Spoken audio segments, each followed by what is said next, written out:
Welcome to Mindstone Games channel. I'm going to do my first lore video for the Knights of the Lyonard Court, starting with the first Knight of the Lyonard Court, the eldest and the informal leader of them all, Sir Peltor, the Mage Bane, armed with his crystal sword and crystal shield. He is the ultimate defense against magic.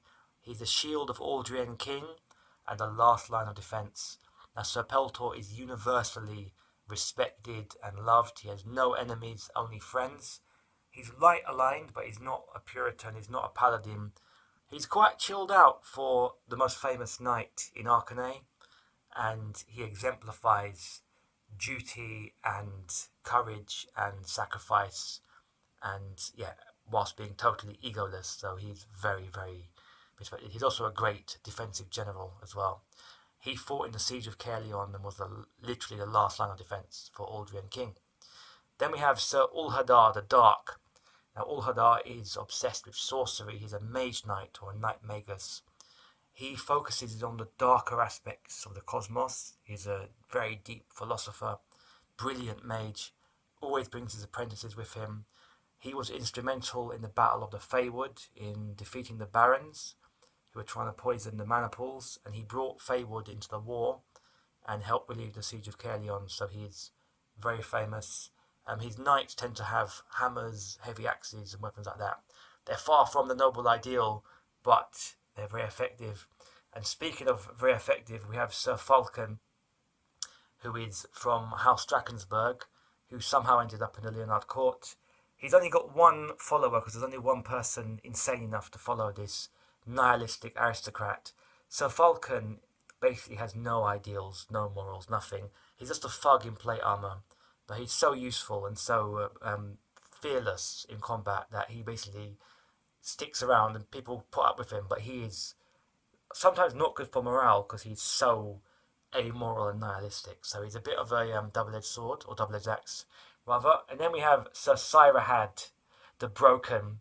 So Sirahad is a grey paladin, so he's a paladin who's basically fallen from his order for some unknown crime. He's a demon hunter and an undead slayer. He's very good against the forces of darkness, although he's definitely not a Templar or Puritan or aligned with light. He's kind of just grey, kind of in the middle. So Sirahad's actually the main character. He comes slightly late into the narrative, but he's the main character. He's torn between nihilism and just finding purpose in the world. So he's a very interesting character. He's got a little goblin who sometimes comes out of nowhere, but most of the time Sir Sirahad ventures and quests alone. He is a wild card. He does not respect authority at all. So it's a miracle that he survives. But he's so good in combat and so vital as a demon hunter that he gets kept in the Lyonard Court. Then we have Sir Farazad, who is from Kadesh and has brought his guys along with him, a battle priest, apprentice and sword squire. Sir Farazad the Just is a supporting knight. He supports his friends. Even his battlefield role as a halberdier is to support others. He is kind of the just ideal of knights, and he's an inoffensive member of the Lyonard Court. Then we have one of the griffins, random griffins, just popping along.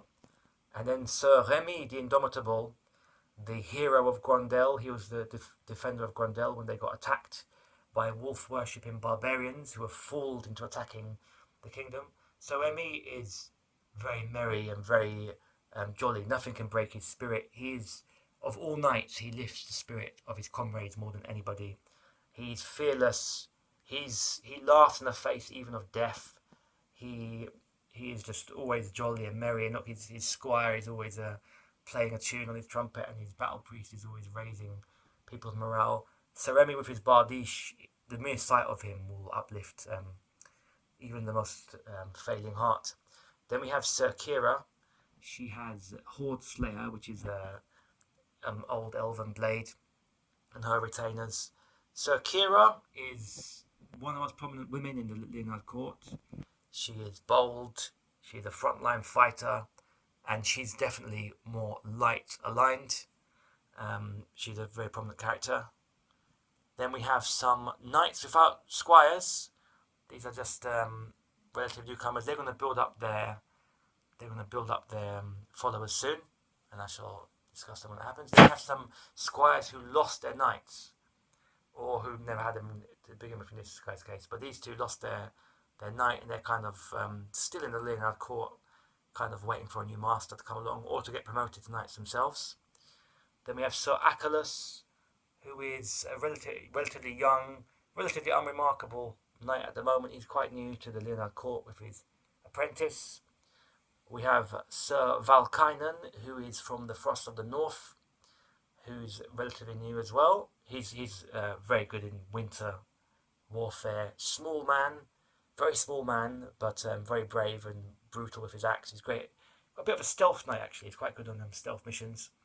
Sir Valkainen, and then we have Sir Azelhad and his followers. Sir Azelhad is a noble warrior who tries to live up to knightly ideals and hates himself when he fails.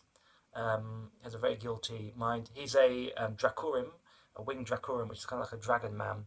They're very rare in Arcanay, but yeah, Sir Azelhad is the only Dracurim in the Lyonard court. So obviously being winged, he can fly on scout missions. He's more of a light, as in lightly armoured warrior.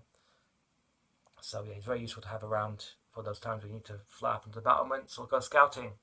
That's the Knights of the Lyonard court for now. They're going to keep on expanding, and eventually they're going to get their own game based around them and their fight against the Fallen One and the Barons. Till then, thanks for watching. And you can find out more in Hex General as well, because Hex General is all about the Lyonard court on Wargame Vault. It's a free download if you want it to be. So, but yeah, that's the video. Knights of the Lyonard court.